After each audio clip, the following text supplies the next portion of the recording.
Pues bueno, vamos a empezar ya. Bueno, un placer teneros a todas y a todos hoy aquí. Yo me llamo Marc, soy representante de PTV desde nuestra oficina en Barcelona. Y bueno, este webinar, como podéis ver, se llama de la macro a la micromovilidad mediante PTV, los casos en Granada y Lima. Y lo estamos organizando en el contexto de la Mobility Tech Update, que es nuestra campaña anual donde bueno, pues presentamos las innovaciones del software de PTV y también nos gusta dar un espacio a los usuarios del software, que sois quien al final sacáis más valor del software, ¿no? Este año la hemos llamado Guardianes de la Movilidad, volumen 2, ya que bueno, creemos que los usuarios sois los guardianes de la movilidad, que hacéis la movilidad accesible para todos y para todas en todas las regiones, ¿no? Gracias un poco también a los superpoderes que da el software de PTV.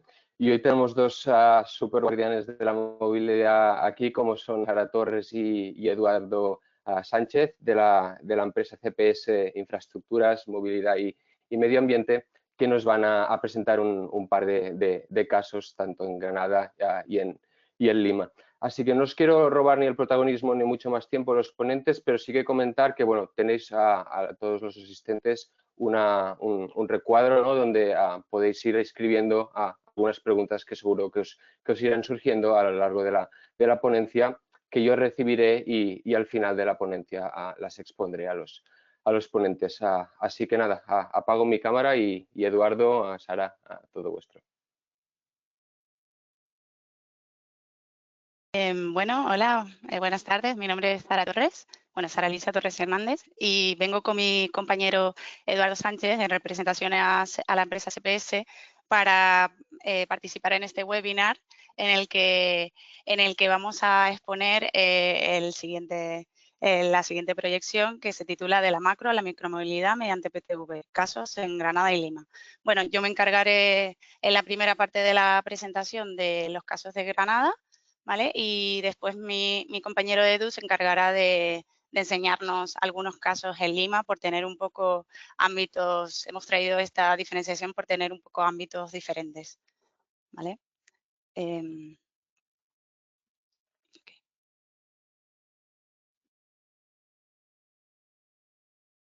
Bueno, os he traído aquí hoy el Plan de Transportes Metropolitano del Área de Granada, en el que realizamos un modelo de macrosimulación mediante la herramienta de PTV Visum. ¿Vale? Bueno, el contenido de esta presentación se basa en 4 bloques. Uno, un poco de introducción a lo que es un modelo macroscópico y cómo funciona en cuanto a herramienta en el tema de la planificación, los datos de partida que se han utilizado para este modelo, y hablar un poco en los 2 últimos bloques de tanto del escenario base y la confección del mismo, así como los escenarios futuros que se contemplaron. Y la elección del modelo del escenario futuro seleccionado. Bueno, pues en primer lugar, ¿qué es un plan metropolitano de transporte? Pues como se ve en la imagen, en la slide, es un instrumento estratégico que es una herramienta de proyección de la movilidad de un territorio, que al final es como una herramienta utilizada para proyectar la movilidad en el territorio de manera sostenible y resiliente, y puede abarcar pues territorios de diferentes escalas. En este caso, es a escala metropolitana del área metropolitana de Granada, ¿vale? Y por poneros un poco en contexto, abarca tanto la ciudad de Granada, el núcleo urbano central, por así decirlo, y 56 municipios más alrededor, ¿vale? Todo ello está agrupado en 3 coronas. Bueno, pues este área metropolitana tiene alrededor de casi 600.000 habitantes, que conforman el 65% de la provincia de Granada, así como el 7% del total de Andalucía. Tiene una superficie aproximada de 2.623 kilómetros cuadrados y tiene una situación estratégica, porque realmente es un cruce de caminos entre el interior y la costa mediterránea, donde circulan, pasa la A92 y la A44. Bueno, también tiene un aeropuerto dentro de este área metropolitana, está el aeropuerto de Granada y tiene conexión directa también con las líneas de alta velocidad con Madrid. Y bueno, por último, pero no menos importante, destacar que es un nodo turístico en el que transitan muchísimas personas a diario, se podría decir, y en el que se encuentran la Alhambra y Sierra Nevada, ¿vale? Para este plan de transporte tenía como horizonte temporal el año 2030, ¿vale? Así que para que lo tengáis en cuenta. Vale, ahora, una vez que ya sabemos qué es un modelo o una planificación del transporte como tal, ¿qué es un modelo de transporte y cómo se utiliza la herramienta dentro de la planificación? Pues se utiliza para comprender cómo se desplazan las personas en el ámbito y cuáles son los patrones de viaje que se suelen dar en el escenario confeccionado, cuantificar la demanda de transporte así entre las diferentes zonas que lo componen, simular cómo influyen los desplazamientos en cambios en nuevas infraestructuras, servicios de transporte público, políticas de movilidad que se puedan instaurar en el ámbito. Se utiliza también para anticipar los efectos a futuros desarrollos urbanos que se puedan proponer o que se tengan en mente proponer en el ámbito de estudio. Y como herramienta general se utiliza para apoyar en la toma de decisiones, priorización de proyectos, análisis coste-beneficio, para seleccionar el escenario más eficiente para el futuro plan, ¿vale? Un modelo, pues también como al ser una herramienta de limitaciones, como todo, ¿vale? Y bueno, os he traído las 4 limitaciones más importantes, que la primera, sin lugar a dudas, es la necesidad de tener datos actualizados y de calidad para poder confeccionarlo, ¿vale? Segundo, tiene una precisión limitada, ¿vale? Un modelo se elabora con un objetivo determinado. Después también se realizan simplificaciones y suposiciones siempre en función de los datos que existan, ¿vale? Siempre en mayor o menor medida. Y por último, siempre tiene incertidumbre la demanda futura de cara a casos extremos. Es decir, que, por ejemplo, el COVID-19, pues si se hubieran hecho proyecciones, si se hubiera hecho antes este fenómeno que ocurrió de manera inesperada no se hubiera podido contemplar. Vale. En cuanto al bloque 2, en cuanto a los datos de partida, bueno, está claro que tenemos que primero establecer cuándo se va a confeccionar el escenario base, y el escenario base en este caso se elaboró por un día laborable tipo de octubre de 2019, ¿vale? Por tanto, los datos recogidos tienen que ser acorde a este periodo temporal. ¿Vale? Entonces, en cuanto a los datos socioeconómicos, demográficos y urbanísticos, ¿vale? Pues en este caso son estos que se muestran en la tabla, con la fuente, la entidad geográfica y el año en cuestión, y pues van desde la población, por supuesto, afiliados a la seguridad social, parque de vehículos y demás. Estas variables son las que después se utilizan para realizar las formulaciones y las calibraciones en las formulaciones de la etapa de generación y atracción, ¿vale? Vale, también tuvimos información proveniente de encuestas, ¿vale? Las encuestas, cogimos encuestas de satisfacción de los diferentes medios de transporte público, del Metro de Granada, del bus interurbano y del bus urbano, ¿vale? Que lo que nos daban principalmente eran los tiempos de acceso y dispersión a estos medios de transporte, ¿vale?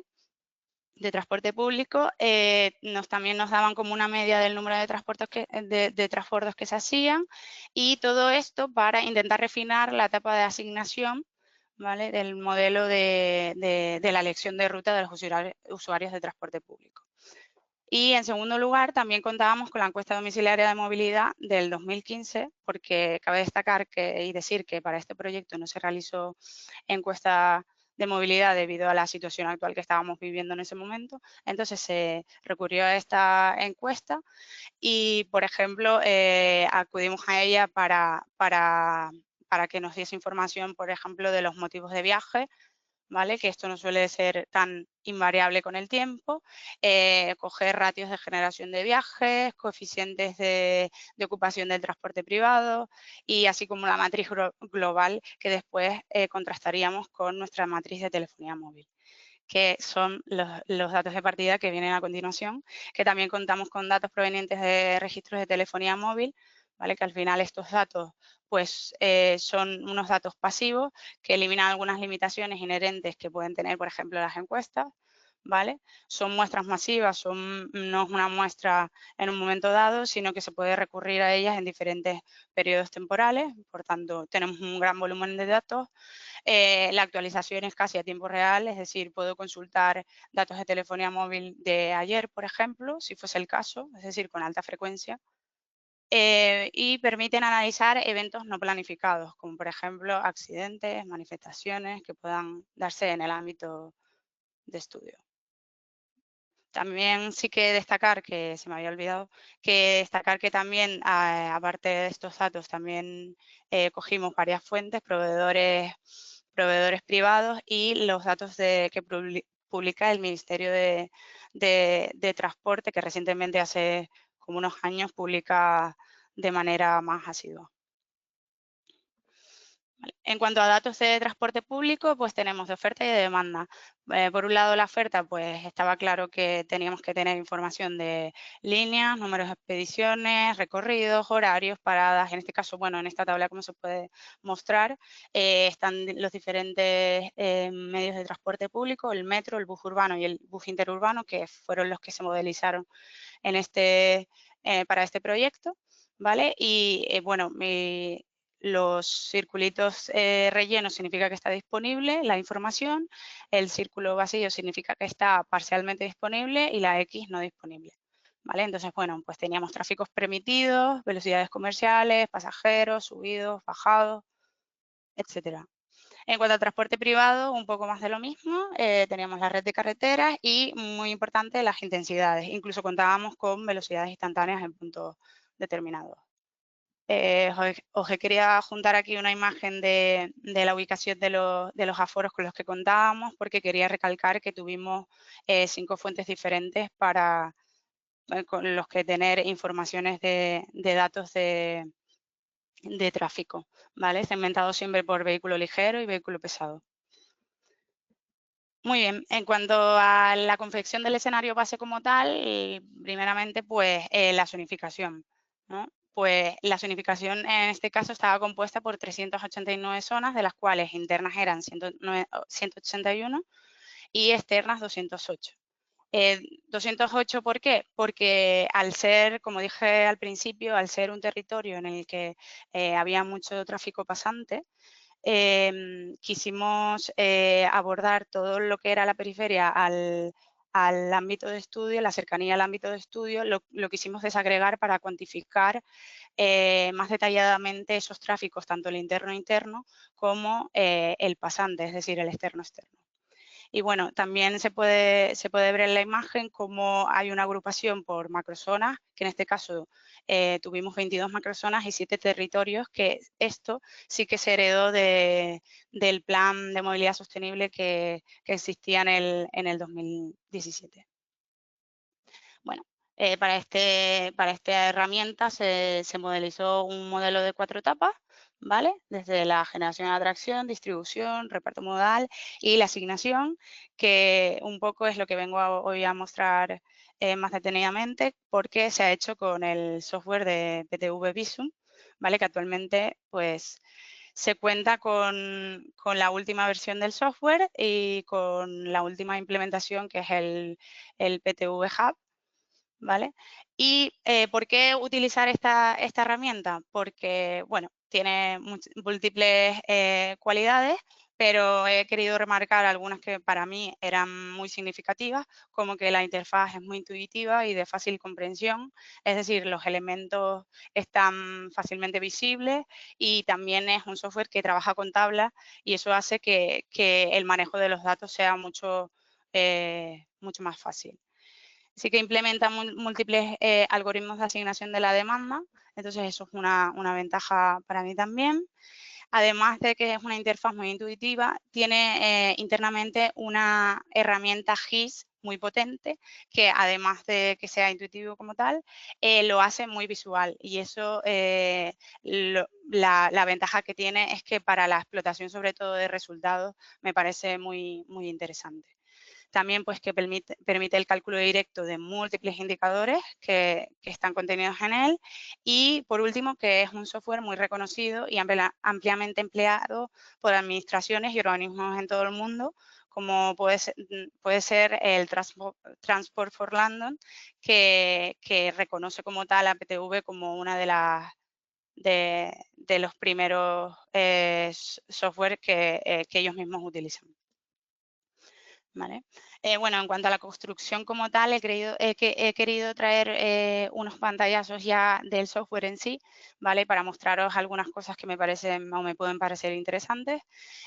Bueno, a la izquierda vemos cómo está el ámbito de estudio con las diferentes zonas que lo componen, un poco más claro en las zonas internas para diferenciarla de las zonas externas, que, como os he comentado anteriormente, está más desagregado a lo largo de lo que es la periferia como tal del ámbito. Y en la imagen derecha tenemos en verde las main zones, que son como las macrozonas. Vale, en este proyecto se categorizó la red que componía todo que estaba dentro del ámbito de estudio. Pues bueno, con la imagen de la izquierda podemos ver la leyenda, en la que, bueno, bajo nuestro punto de vista está bastante jerarquizada, y siempre trabajamos con la tabla de link types, que es la categorización de vías, por decirlo así, para tenerlo todo agrupado y poder trabajar más eficiente y de manera más ordenada. Bueno, una visualización de también los conectores, son tanto de público como privado, y son al final los encargados de mandar y de asignar la demanda de las matrices a la red mostrada. También tenemos dentro del modelo los diferentes usos del suelo, porque eso también nos ayuda a un poco a entender mejor cómo se mueven todas las personas dentro del ámbito de estudio, y también para el tema de conectores, y además que viene con información asociada a cada uno de los polígonos, de los elementos.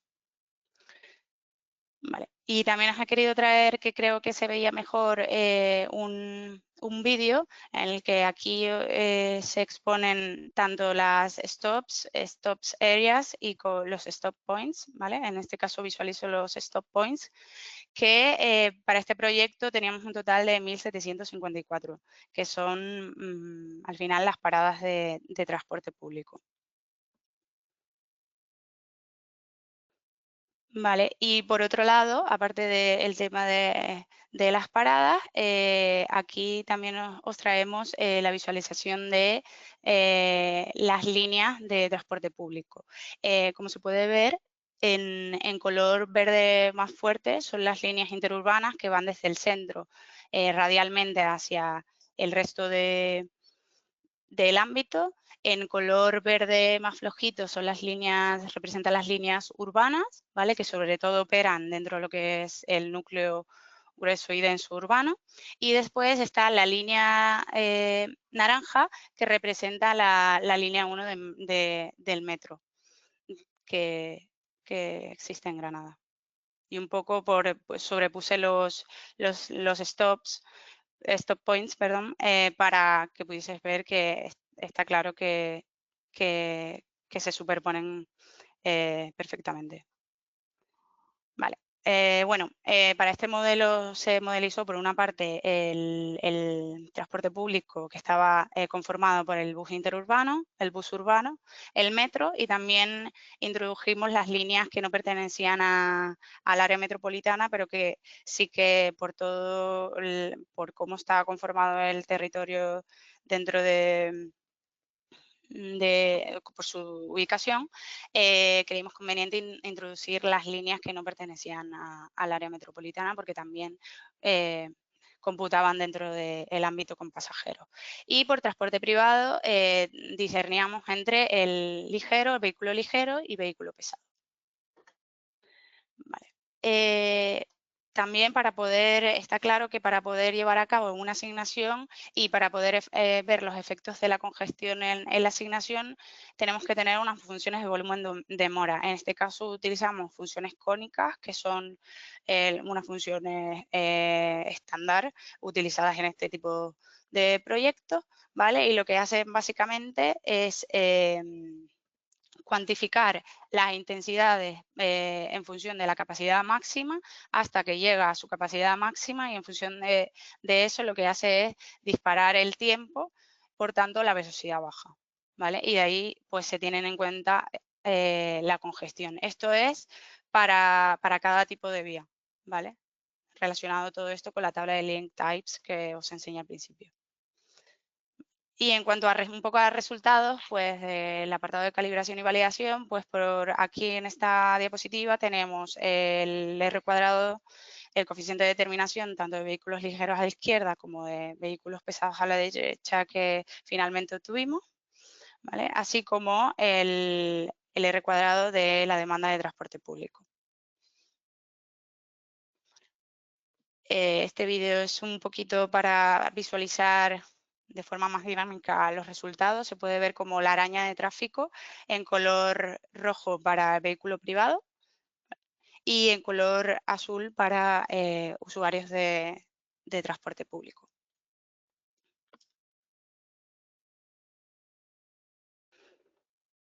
Ok, entonces, bueno, como dije al principio, para obtener resultados, una vez que tenemos ya la araña de tráfico, podemos acudir a múltiples indicadores, como pueden ser indicadores relacionados con velocidad y tiempo, ¿vale? A la izquierda, mostrados a la izquierda, indicadores relacionados con los volúmenes, tanto de vehículo privado como de transporte público, e indicadores de vehículo kilómetro y vehículos horas, que estos indicadores son comúnmente utilizados para este tipo de planes, para después hacer estudios posteriores. ¿Vale? Y el último bloque, os quería hablar un poco de los escenarios que se contemplaron, ¿vale? Que fueron 4 escenarios, de los cuales el primero es el comúnmente llamado Do Nothing, que son las actuaciones, simplemente se consideraron las actuaciones que ya estaban planificadas para el año horizonte, en el 2030. En el escenario 2 sí que, además de este escenario 1, tenemos una propuesta de ZBE que abarcaba la ciudad de Granada. Después, en el escenario 3, tenemos el escenario 2, pero la ZBE era un poquito más grande, llegando hasta los municipios donde estaba la red de metro actual, que abarcaba los municipios de Granada, Albolote, Maracena y Armilla. Y el último escenario, que es el escenario 4, que es el escenario 3 más la ZBE un poquito más grande, ¿vale? Extendida hasta los núcleos cubiertos por toda la red de transporte público. Vale, pues después de analizar estas múltiples modificaciones o actuaciones en el gestor de escenarios, además de los indicadores que salían de Visum, pues se hicieron unos estudios de priorización y coste-beneficio, y se obtuvo que el escenario seleccionado para el plan era el número 4 por tener mejores resultados. Entonces, por mi parte, esto es todo. Espero que os haya gustado, y ahora doy paso a mi compañero Edu, que os va a comentar un poco otra vertiente con otro software de PTV. Gracias, Sara. Buenas tardes a todos. Mi nombre es Eduardo y, bueno, a continuación voy a presentaros un proyecto que desarrollamos para la Autoridad de Transporte Urbano para Lima y Callao, más conocido como la ATU, en el país de Perú, en Sudamérica.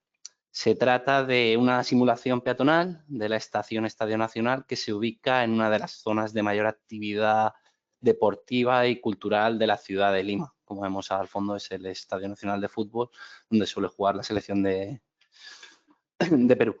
Para este trabajo utilizamos el software PTV Beachwalk, que es un software especializado en simulación peatonal y que permite modelar el comportamiento de los peatones, de las personas y su interacción con otro modo de transporte, como puede ser el transporte privado o el transporte público. En la imagen de la derecha, ¿será? ¿Vale?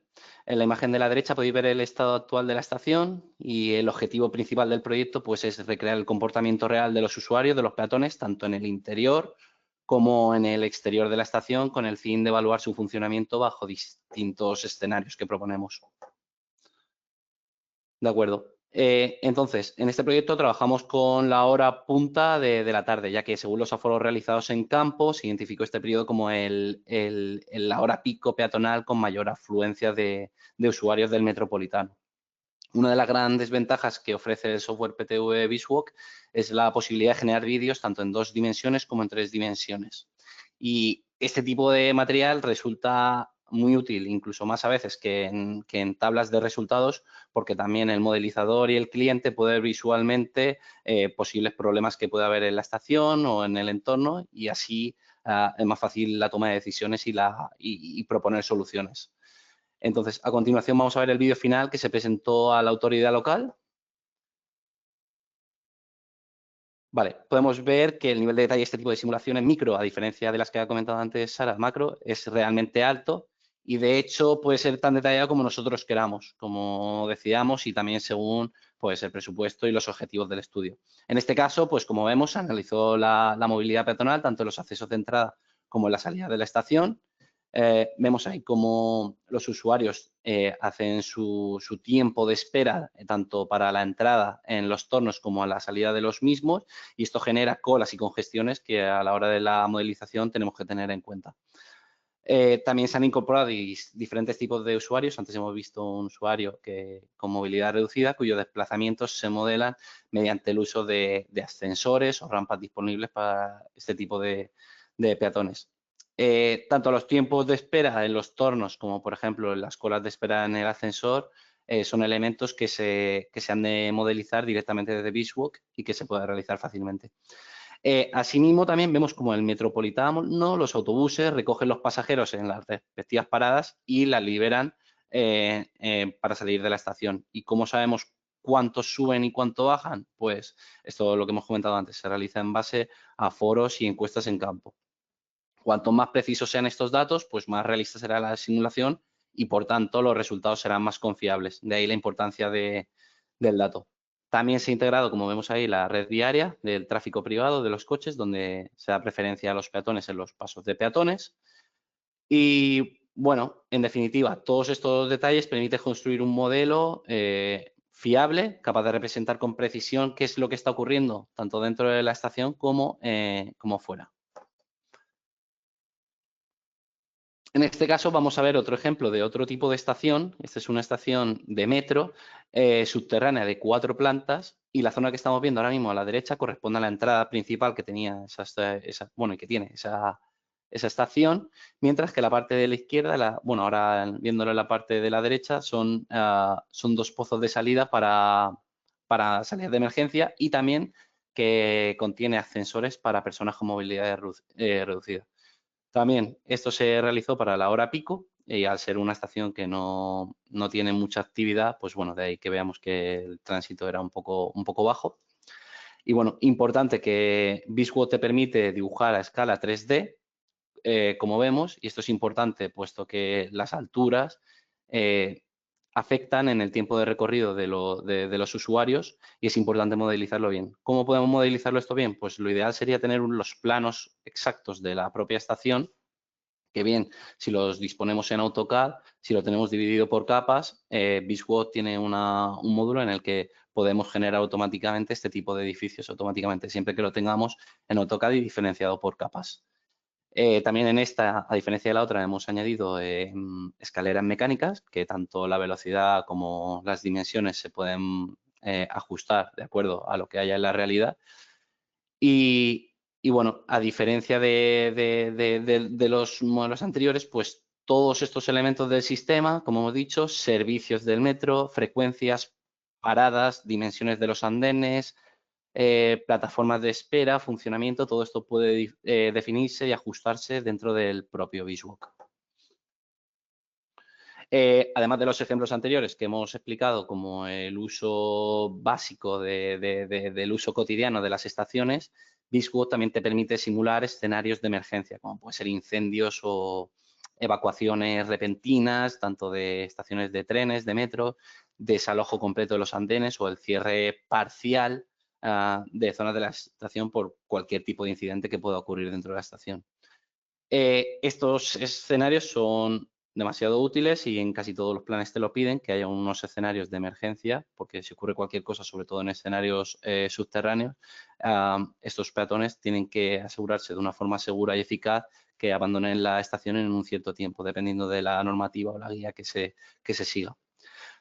Además, también el software te permite modelar diferentes tipos de peatones, puesto que en estas situaciones de emergencia, pues también depende cambios en el comportamiento, en la actitud, son situaciones de estrés donde la velocidad, todo influye en este tipo de escenarios y se tienen en cuenta en el propio software.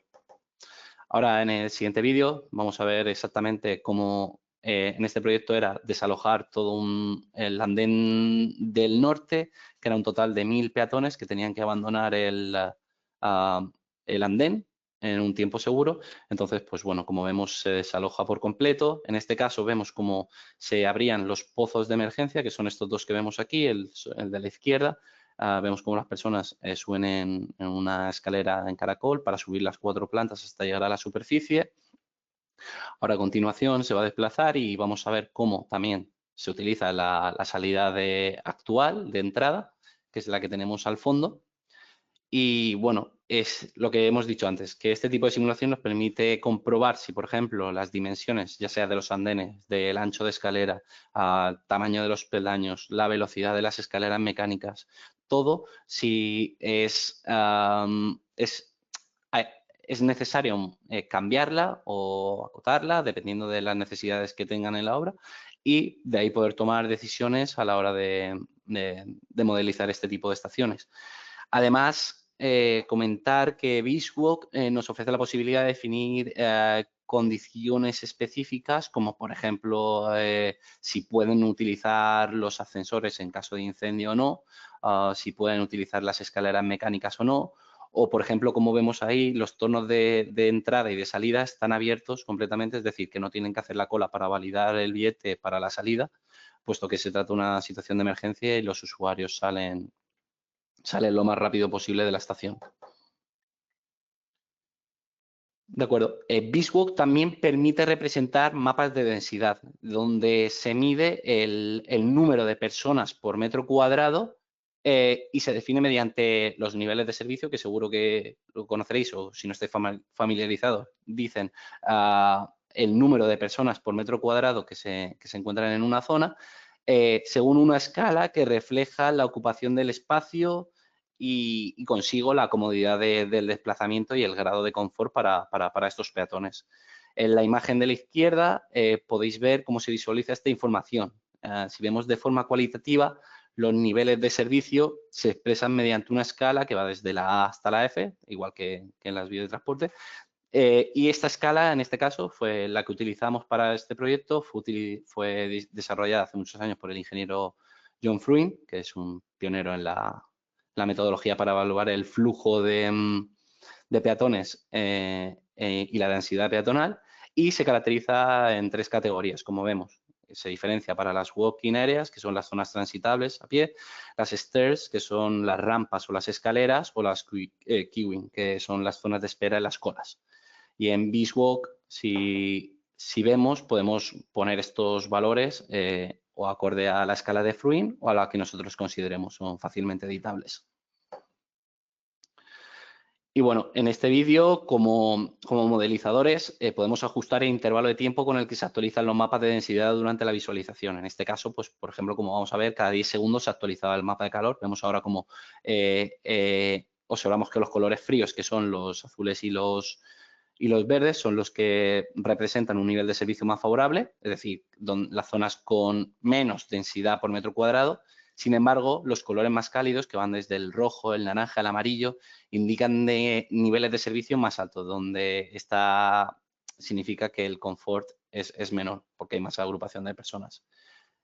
Como es lógico, estas densidades elevadas suelen aparecer en puntos críticos, como estamos viendo, como suelen ser al pie de las escaleras o en zonas más estrechas, o también en las esquinas de giro, donde el flujo de peatones tiende a ralentizarse y acumularse debido a los cambios en la geometría entre pasillos o áreas.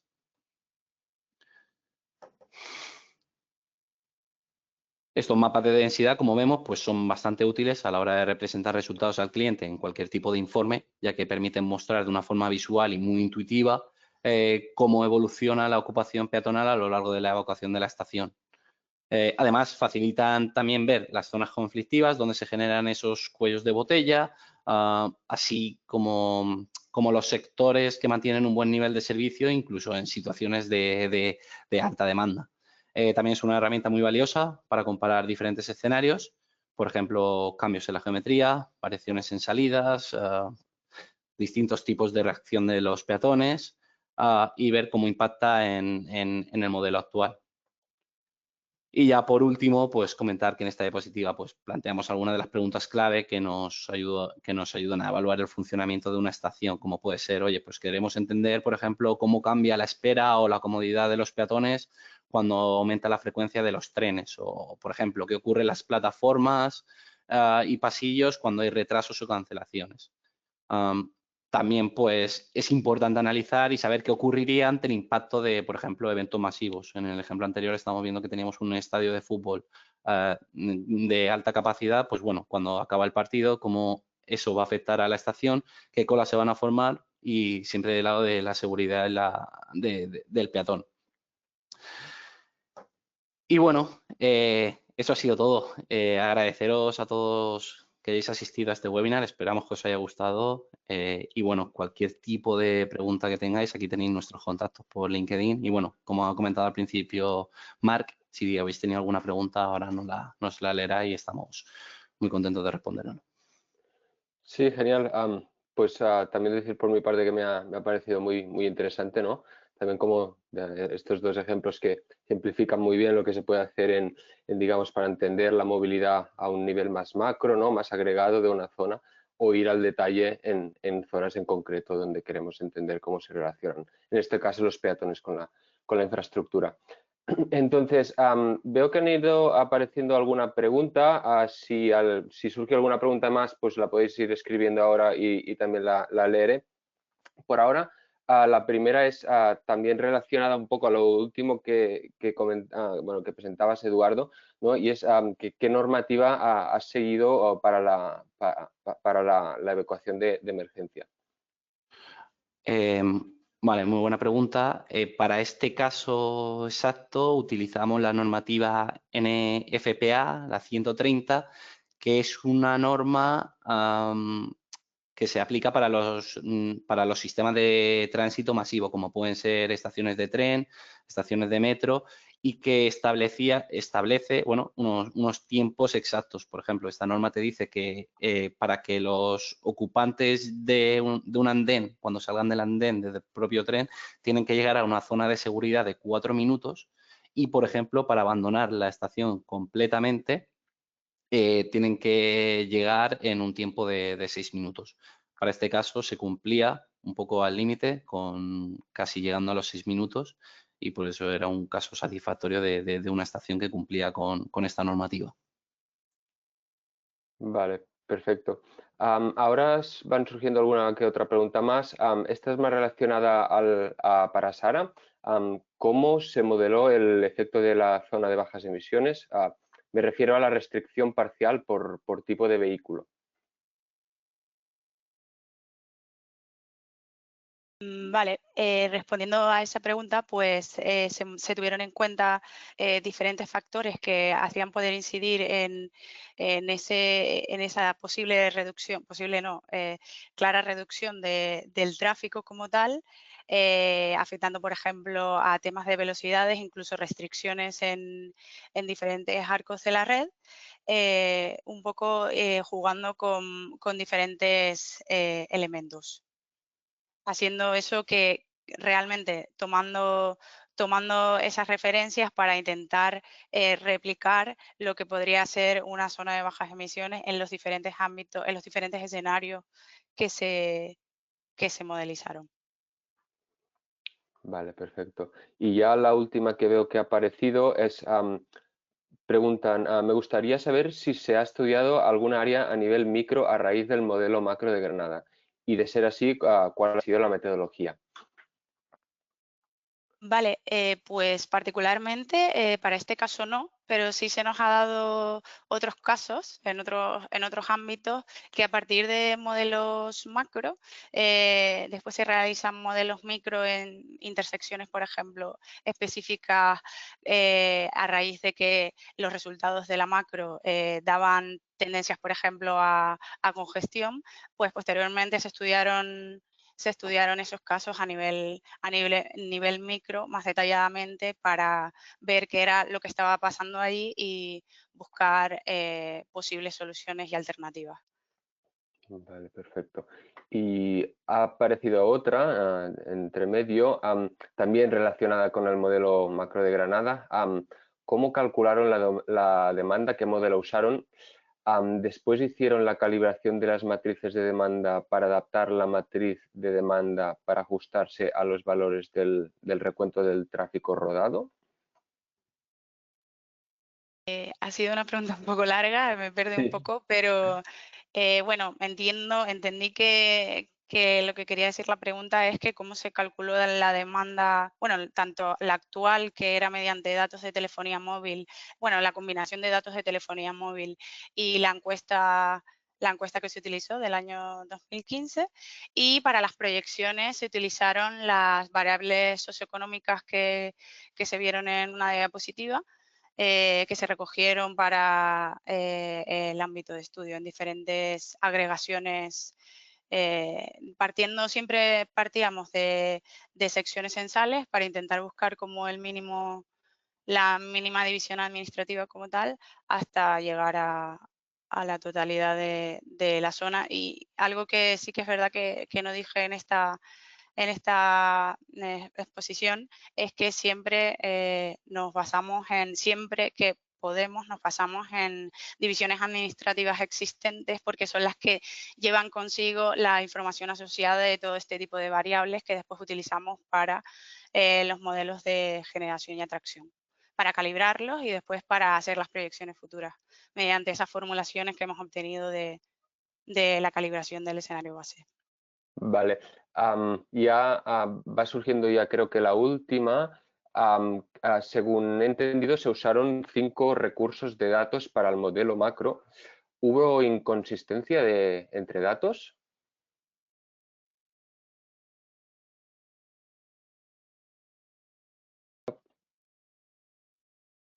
Perdona, que he quitado la cámara en vez de poner el micro. Sí que hubo, está claro que siempre, partiendo de la base que siempre va a haber inconsistencias porque la fuente de los datos, al no ser la misma, pues siempre se suele dar estas particularidades. Sí que también utilizamos, como dije, también aparte del proveedor privado de datos de telefonía móvil, utilizábamos datos en abierto que publica el Ministerio. Los comparamos y en la mayoría de los casos eran bastante consistentes entre ambas fuentes. Sí que a lo mejor podría ser que en cuanto a la encuesta domiciliaria de movilidad en comparación con los datos de telefonía móvil, los datos de telefonía móvil recogen la movilidad total, por así decirlo, y sí que los datos de la encuesta solo se hacía si no recuerdo mal, a residentes en el área metropolitana, lo que hace que, por ejemplo, los extranjeros se queden fuera. Entonces, eso siempre, ese tipo cuando estamos comparando cosas, siempre tenemos que tener claro qué estamos comparando y por qué y para qué. Entonces, pues, por ejemplo, esa fue una de las premisas que siempre teníamos en cuenta a la hora de manejar esas 2 fuentes de datos, que eran como las fuentes base. Vale. Bueno, dicen muchas gracias por la respuesta a través del chat. Pues yo creo que ya está todo. Muchas gracias a ambos por vuestra presentación. Y nada, a todos los asistentes, bueno, pues, que sepáis que vamos a enviar al final, bueno, también está la grabación a través del correo para que, bueno, a quien quiera revisarla otra vez, pues la tendréis así ahí. Así que nada, un placer y que vaya muy, muy bien. Igualmente, y gracias por vuestra atención y vuestro tiempo. A ¿Vale? vosotros. Muchísimas gracias. Un Hasta placer. luego. Hasta luego.